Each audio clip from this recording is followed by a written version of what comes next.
आज का टॉपिक है वो है RSA पब्लिक की इंक्रिप्शन एल्गोरिथम। ये आपका जो है वीक 9 है, ठीक है, नेटवर्क सिक्योरिटी का। इसमें हमने आज RSA के बारे में पढ़ना है।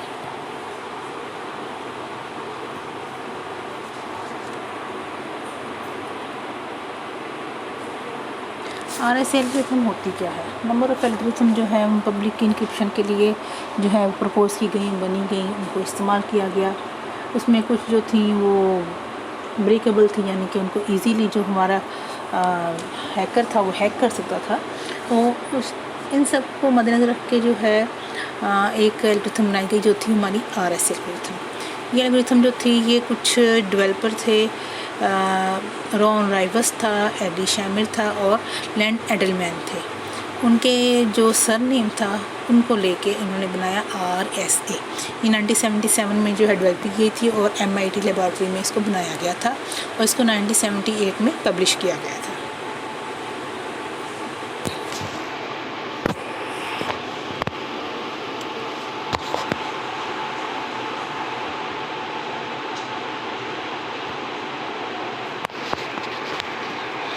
The security of this algorithm comes from the difficulty of factoring large number. इसमें हम करते क्या हैं, इसमें हम अपने जो है नंबर्स होते हैं उसको हम फैक्टर्स में कन्वर्ट कर देते हैं, ठीक है।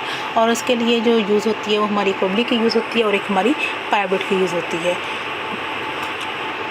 पब्लिक की जो होती है वो अब किसी भी किस्म के जो आपका मैसेज है उसको डिक्रिप्ट करने के लिए इस्तेमाल होती है, जबकि प्राइवेट की जो होती है उसी मैसेज को इनक्रिप्ट करने के लिए इस्तेमाल होती है। इसमें उन्होंने यहाँ पे बताया है कि public the security of this algorithm comes from the difficulties of factoring large number. The public and private keys are function of a pair of large prime numbers. अब इसमें आपने ये भी देखना कि जो आपने नंबर्स लेने हैं दो, जिससे आपने एक लार्ज नंबर बनाना है वो हमेशा प्राइम नंबर होना चाहिए। And necessary activity required to decrypt a message from cipher text to plain text using a private key is comparable to factoring a product into two prime number. A prime number is a positive whole number with no proper divisor divisor, meaning the only number that can divide a prime number are 1 and the number itself। अच्छा, अब इसमें जो use हो रहे हैं वो prime number है। Prime number क्या होते हैं? हमारा एक ऐसा नंबर होता है जो खुद पर ही डिवाइड, जैसे 3 हो गया, 5 हो गया, 7 हो गया, ये वो नंबर है जो खुद पर ही डिवाइड होते हैं, इसके अलावा किसी नंबर पर डिवाइड नहीं होते।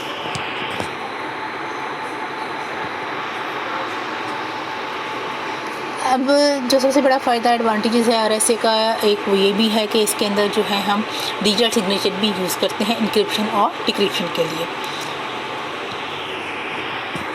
इसमें ये है कि या जो हमारा वन वे फंक्शन है RSA प्रोवाइड करता है इंक्रिप्शन एंड सिग्नेचर वेरिफिकेशन, और जो इन्वर्स है वो क्या होता है, उसमें परफॉर्म किया जाता है decryption and signature generation.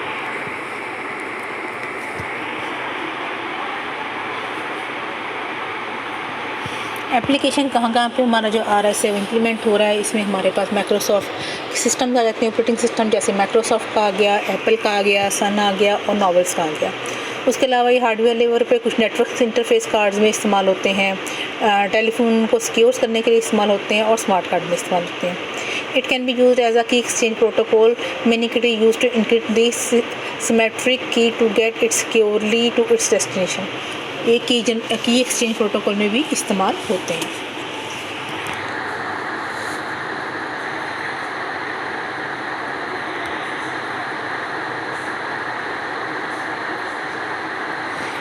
RSA algorithm, RSA जो है हमारा है वो डिफेक्टो स्टैंडर्ड है और इसको जो है डिजिटल सिग्नेचर के लिए, की एक्सचेंज के लिए और इंक्रिप्शन के लिए इस्तेमाल किया जाता है। उसके अलावा जो इसका फ़ायदा ये है कि ये आपको डाटा की सिक्योरिटी देता है, डाटा की अथेंटिकेशन देता है और डाटा इंटीग्रिटी प्रोवाइड करता है। RSA जो है ये हमारा जो है स्ट्रीम साइफर नहीं है, ये हमारा ब्लॉक साइफर है। आप लोगों ने स्टार्ट में 2 तरह के साइफर पढ़ेंगे, एक आपने स्ट्रीम साइफर पढ़ा होगा और एक आपने ब्लॉक साइफर पढ़ा होगा। RSA जो है वो हमारा ब्लॉक साइफर है, यानी कि इसके अंदर हमारा जितना भी प्लेन टेक्स्ट होता है इसका हम ब्लॉक बाय ब्लॉक में डिवाइड कर लेते हैं और जब वो ब्लॉक्स में कन्वर्ट हो जाते हैं तो उसके बाद उसके ऊपर सारा जो कीज़ वगैरह है अप्लाई करके उसको साइफर टेक्स्ट में कन्वर्ट किया जाता है। जो हमारा RSA की जो स्कीम में जो हमारा प्लेन टेक्स्ट जो है वो इंटीजर बिटवीन होता है 0 to n-1। n का मतलब है जितने भी नंबर का आपका एक मैसेज है, फ़र्ज़ करें वो आपका जो है 40 नंबर का है, 50 का है, 55 का है। n-1 का मतलब होता है 0 से लेकर 55-1 यानी कि 54 तक। Typical size of n is 1024 bits. हम ये कह सकते हैं कि हमारे जो है n का टिपिकल साइज़ क्या होगा, वो 1024 बिट्स हो सकता है और या 309 डेसिमल डिजिट्स हो सकते हैं। यानी कि हम इसको कह सकते हैं कि n जो है 2 1024 -1 होगा।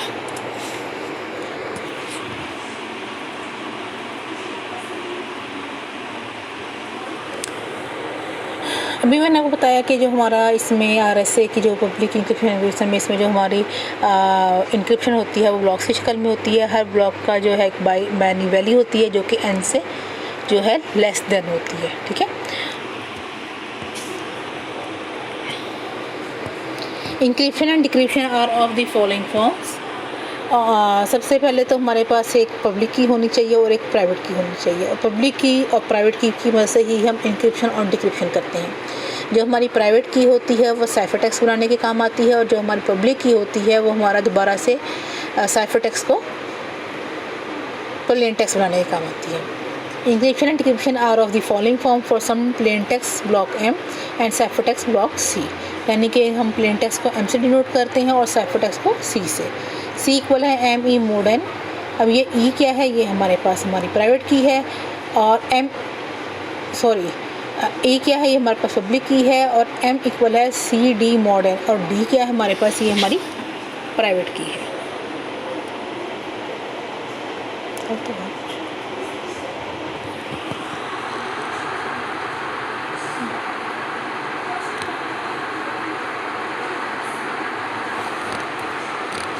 और इसमें सिंपल ये है कि दोनों को जो है n की वैल्यू को पता होना चाहिए, जो भी सेंडर और रिसीवर को पता चाहिए n की वैल्यू एग्जैक्ट में क्या है, और उसके अलावा जो है सेंडर को E की वैल्यू पता होना चाहिए और रिसीवर को D की वैल्यू पता होना चाहिए।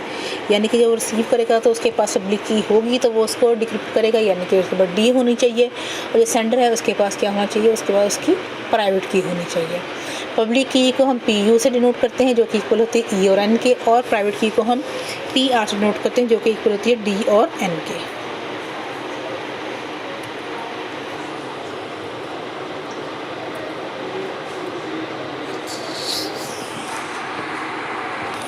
ये हमारे पास RSA की जो पूरी एक एल्गोरिथम है कि कैसे कैसे जो है कौन कौन से स्टेप्स लेकर जो है ये RSA एल्गोरिथम काम करती है। सबसे पहले हम क्या करते हैं, सबसे पहले हम इसके अंदर की को जनरेट करते हैं। की को जनरेट करने के लिए हम 2 नंबर सेलेक्ट करते हैं जो कि P एंड Q होते हैं, और ये हमारे क्या होते हैं, प्राइम नंबर होते हैं। ये जितने बड़े होंगे, जितने लार्ज होंगे, उतना ही इसको हैक करना मुश्किल होगा, इसको ब्रीच करना मुश्किल होगा। यानी कि हमने सबसे पहले क्या करना है, 2 प्राइम नंबर लेने हैं P एंड Q, और उसके बाद हमने इससे अपना टोटल n निकालना है कि हमारा जो एक नंबर है जहाँ तक ये हमारा मैसेज आता है वो क्या है, वो हमारा आएगा P और Q को आपस में ज़रब देके। जब हम P एंड Q को आपस में ज़रब देंगे तो हमारे पास जो आएगा वो क्या होगा, n होगा। अब इस n की मदद से हमने क्या निकालनी है, इस n की मदद से हम लोगों ने अपनी public and private keys generate करनी है। तो उसके लिए हम जो मेथड यूज़ करते हैं वो फाई का है। फाई का जो हमारा फंक्शन है वो इस्तेमाल होता है, और आपको पता है कि आपने जैसे कि पहले मैथ के कुछ सब्जेक्ट पढ़े होंगे, आपने उसके अंदर यूलर टोशेंट फंक्शन पढ़ा होगा। यूलर टोशेंट फंक्शन क्या होता है, वो ये कहता है कि जो आपका फाई n है वो इक्वल होता है P-1 ज़रब Q-1 के। यानी कि जो भी आपने एक प्राइम नंबर P लिया और एक प्राइम नंबर Q लिया, जब आप उसमें से एक को माइनस कर दो, उन दोनों का आप ज़रब दे दो तो आपके पास क्या आ जाएगा, फाई n आ जाएगा।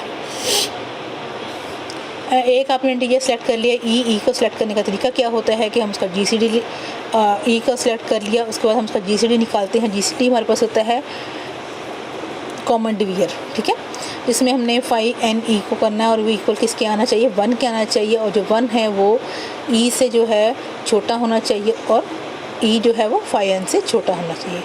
और D के लिए भी ये है D E mod phi n equal है 1 होना चाहिए। पब्लिक की हमारे पास E n होती है और प्राइवेट की हमारे पास D और n होती है। यानी कि पब्लिक की में 2 चीज़ें इस्तेमाल होंगी, वो E जो कि आपने इंटीजर लिया था, सिलेक्ट किया था पब्लिक की के लिए, और n जो कि हमारा टोटल नंबर बना था, कैलकुलेट किया था। q ज़रब p को वो आया था, और प्राइवेट की के लिए इसी तरह जो आपने d कैलकुलेट किया है और जो हमारा टोटल नंबर है। सेकंड पार्ट में आपको देख रहे होंगे, नज़र आ रहा होगा कि सिंपल हमने क्या करना है, प्लेन टेक्स्ट लेना है। प्लेन टेक्स्ट जो भी है आपका n से छोटा होना चाहिए, 0 और n के दरमियान होना चाहिए, ठीक है। तो उसके लिए साइफर टेक्स्ट बनाने के लिए क्या चीज़ हमें चाहिए होगी, हमारा एक प्लेन टेक्स्ट है, उसकी जो पावर है वो हमारी e होगी। e हमारे पास क्या है, e हमारे पास हमारी की है, और उसके बाद उसका हम क्या करेंगे, मोड n करेंगे। डिक्रिप्शन के लिए हम क्या करेंगे, साइफर टेक्स्ट c होगा हमारे पास। c को जब हमने प्लेन टेक्स्ट में कन्वर्ट करना है तो हम क्या करेंगे, m उसकी पावर है d क्या है, हमारी की है जो हमने जनरेट की थी, और मोड n होगा। आगे से एक एग्जांपल है, सिंपल से हमने दो जो हैं प्राइम नंबर लिए, एक 17 और एक 11। p हमारे पास 17 है, q हमारे पास 11 है। जब हमने इनको ले लिया तो हमने n कैलकुलेट करना है। n कैलकुलेट करने का तरीका मैंने आपको पहले ही बताया था। हम p और q यानी कि 17 और 11 को आपस में ज़रब देंगे, 187 आ गया। तो हमने 5n लेना है, तो ये मैंने बताया p -1 और q -1। p में से एक निकाला 16 आ गया, q में से एक निकाला 10 आ गया। 16 और 10 को जब हम ज़रब देंगे तो हमारे पास आ जाएगा 160। ये हमारे पास आ गया 5 ऑफ n। जब हमने 5 ऑफ n मालूम कर लिया तो हमारे पास जो चौथा जो हमारे पास स्टेप था वो क्या था, हमने कोई एक ऐसा नंबर जो है सिलेक्ट करना है जो रिलेटिवली प्राइम हो, किसके, 5n के। रिलेटिवली प्राइम नंबर वो होते हैं जो कि सबसे छोटे होते हैं, और जब आप इनको आपस में डिवीजन देते हैं तो वो किसी और पे तकसीम नहीं होते। 160 का जो है वो हमने चूज़ किया 7। 160 का अगर आप कैलकुलेटर में भी लगाओगे तो आपका जो रिलेटिवली प्राइम नंबर है वो 7 ही आएगा। डी के लिए जो है हमने किया 160 का हमने मोड लिया, इक्वल 1 होना चाहिए, और डी को जो है 160 से छोटा होना चाहिए, 160 से लेस देन होना चाहिए। तो इसकी वैल्यू आ गई 23 हमने ली। तो 23 को जब हम 7 से रख देंगे तो हमारे पास क्या आ जाएगा, 161। और 161 को जब हम देखेंगे तो हमारे पास इक्वल 1 जो है 161 में जब हम एक जमा करेंगे तो इसका मतलब हमारे पास एक जो है वो एक्स्ट्रा आ जाएगा। और यही हमारा फार्मूला था पीछे, अगर आप इसको नोट कर लें। अब हमारे पास दो चीज़ें आ गई। एक हमारे पास आ गई थी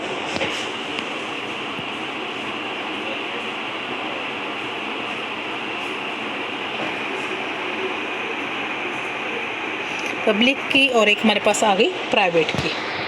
पब्लिक की हमारे पास आ गई 7 और 187, और प्राइवेट की हमारे पास आ गई 223 और 187। इंक्रिप्शन के लिए हमने फ़र्ज़ करें हमने एक प्लेन टेक्स्ट का इनपुट लिया 88 ले लें, आपकी मर्ज़ी से 66 ले लें, लेकिन ये जो है हमारे टोटल n से, यानी कि ये हमारे जो है 187 से छोटा होना चाहिए।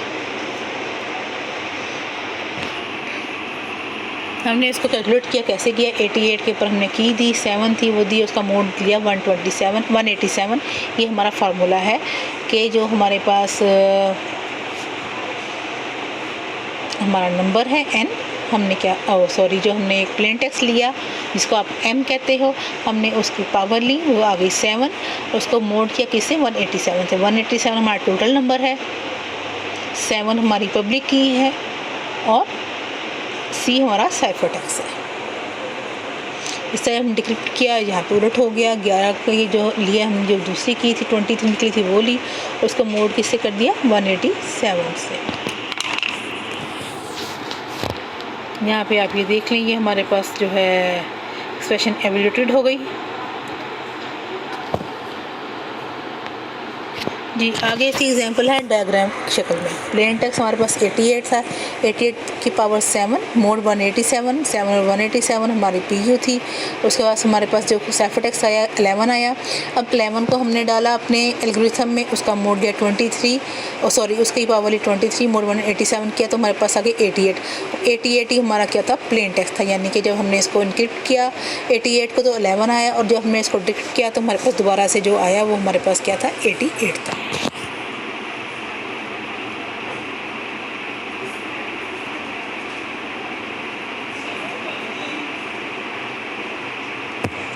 The security of RSA। 4 possible approaches है अटैकिंग की RSA एल्गोरिथम पे। आप लोगों ने पहले वो डिफरेंट एल्गोरिथम पढ़ी होंगी, डिफरेंट अप्रोचेज पढ़ी होंगी। उसमें आप लोगों ने देखा होगा कि उसको किस तरह जो है हैकर ब्रीच कर सकता है, किस तरह जो है वो उसको ब्रेक कर सकता है, किस तरह वो उसको अटैक कर सकता है, और फिर हमने उनके सारे ड्रॉबैक पढ़े थे। आज हम अब हम देखेंगे RSA की सिक्योरिटी किस तरह जो है ब्रेक हो सकती है। ब्रूट फोर्स अप्रोच क्या होती है कि जितनी भी हमारी पॉसिबल प्राइवेट कीज़ बन सकती हैं उसको हम उसके ऊपर साइफर टेक्स्ट के ऊपर या अपना अगर हमारे पास प्लेन टेक्स्ट है उसके ऊपर हम अप्लाई करके चेक करें। मैथमेटिकल ऑपरेट हमारे पास बहुत सारे तरीके होते हैं फैक्टरिंग करने के लिए, ट्रू प्रोडक्ट का प्राइम नंबर लेने के लिए अगर हम उसको भी अप्लाई करें तो भी ये ब्रेक हो सकता है। टाइमिंग अटैक बाज़ दफ़ा ये होता है कि जो अटैकर है वो ये देखता है कि कितने टाइम में जो है हमारा साइफर टेक्स्ट जो है उसकी एल्गोरिथम डिक्रिप्ट हो रही है प्लेन टेक्स्ट में, उससे भी वो आइडिया लगा सकता है। Chosen cipher text attack, this type of attack exploit properties of RSA algorithm. इसमें जो भी एल्गोरिथम की प्रॉपर्टीज़ होती हैं उसमें से किसी भी एक प्रॉपर्टी को तोड़ के उसको अटैक कर सकता है। नेक्स्ट हमारे पास है डिजिटल सिग्नेचर स्टैंडर्ड। एक्चुअल में जो RSA है आपने पीछे पढ़ा कि उसकी एक क्वालिटी या एक प्रॉपर्टी या एक खूबी क्या है कि वो सिग्नेचर्स को जो है क्या करता है, सिग्नेचर्स के साथ यूज़ हो सकता है। ठीक है, अब सिग्नेचर्स होते क्या हैं, देखें आप कहीं पे भी काम करने जाते हैं, कोई भी आप जो है डॉक्यूमेंट्स जो हैं एग्रीमेंट्स करते हैं, कोई चीज़ परचेज़ करते हैं तो उसके ऊपर स्टैंप होती है, सिग्नेचर होते हैं, जिससे पता चलता है कि ये चीज़ रियल है, इसमें फेक नहीं है, ये आपको सही चीज़ मिली है।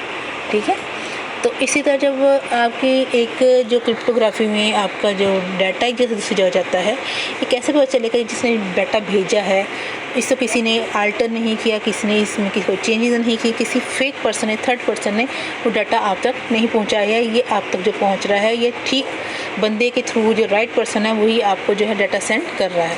तो इसके लिए जो चीज़ यूज़ होती है वो हमारे पास होते हैं डिजिटल सिग्नेचर स्टैंडर्ड या सिग्नेचर कह लें simple. The most important development from the work on public key cryptography is digital signature. It provides a set of security capabilities that would be difficult to implement in any other way. The National Institute of Standards and Technology (NIST) has published Federal Information Processing Standard (FIPS) 186 known as Digital Signature Standard or the Digital Signature Algorithm. ये national institute ने जो एक standard बनाया था वो क्या कहलाता है, वो कहलाता है हमारा digital signature standard.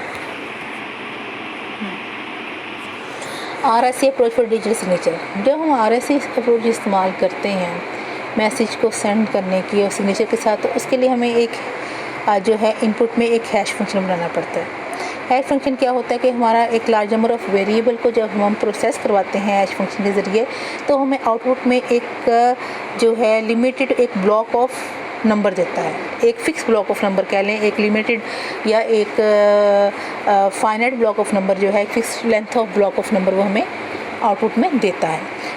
When RSA is used for digital signatures, the message to be signed is input to a hash function that produces a secure hash code of fixed length. आपका RSA जो है, आपका जो message है जो आप as a input दे रहे हो वो वेरिएबल लेंथ का भी हो सकता है, लेकिन जो आपकी आउटपुट आएगी हैश फंक्शन के जरिए वो आपकी फिक्स लेंथ की होगी। ठीक है, और इसी हैश फंक्शन को हम क्या करेंगे, इंक्रिप्ट करेंगे सेंडर की प्राइवेट की के साथ सिग्नेचर बनाने के लिए। ठीक है, बहुत ही message and signature are then transmitted, और उसके बाद हम जो रिसीवर को भेजना है उसमें हमारा मैसेज भी होगा जो साइफर टेक्स्ट के चक्कर में होगा, और उसके साथ साथ जो है सिग्नेचर्स भी होंगे। The recipient take the message and produce a hash code. अब रेसिपेंट क्या करेगा, मैसेज लेगा, उस पर कुछ ना कुछ प्रोसेस करेगा और उससे एक हैश कोड को प्रोड्यूस करेगा, और उसके बाद जो भी उसका डिप करेगा सिग्नेचर को, और जो भी आपका की लगा के तो जो भी उसको आंसर आएगा उसको मैच करेगा ओरिजिनल टेक्स्ट के साथ। अगर आपका ओरिजिनल टेक्स्ट M और आपका डिक्रिप्टेड जो है वो मैच कर जाता है तो क्या इसका मतलब होगा कि जो सिग्नेचर है वो वैलिड है, यानी कि जो टेक्स्ट आया है वो वैलिड है, अदरवाइज़ वो क्या होगा, वो इनवैलिड होगा।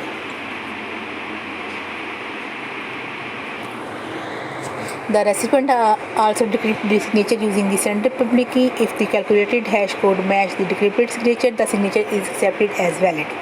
Because only the sender now the private key, only the sender could have produced a valid signature. ठीक है, यानी कि आपको पता है कि आपको जो की जो है वो सिर्फ सेंडर को ही पता है, और अगर आपने पब्लिक की से जो उसके आपके पास की है उससे आपने उसको सही निकाल लिया है तो वो वैलिड है।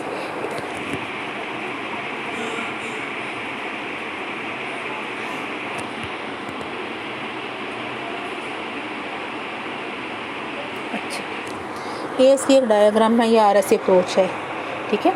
इसमें जो है सेंडर जो है एक मैसेज है M, उसको उसने हैश फंक्शन गुजारा, हैश फंक्शन से गुजार के उसके पास क्या आ गया, इनक्रिप्टेड एक साइन आ गया या सिग्नेचर आ गया, उसने उसको अलॉन्ग विद मैसेज जो है पास कर दिया। किसको पास कर दिया? रिसीवर को पास कर दिया। अब रिसीवर ने वो लिया, उसको हैश फंक्शन से गुजारा उसने उसको और उसने उसको क्या किया, मैसेज को हैश फंक्शन गुजारा और उसने जो सिग्नेचर थे उसको डीकम्पोज किया और उसके बाद उसने उन दोनों को कंपेयर किया। अगर वो आपस में कंपेयर हो जाते हैं तो इसका मतलब ये है कि जो आपका सेंडर है वो ट्रू है, जो आपके पास मैसेज पहुंचा है वो ट्रू सेंडर ने भेजा है।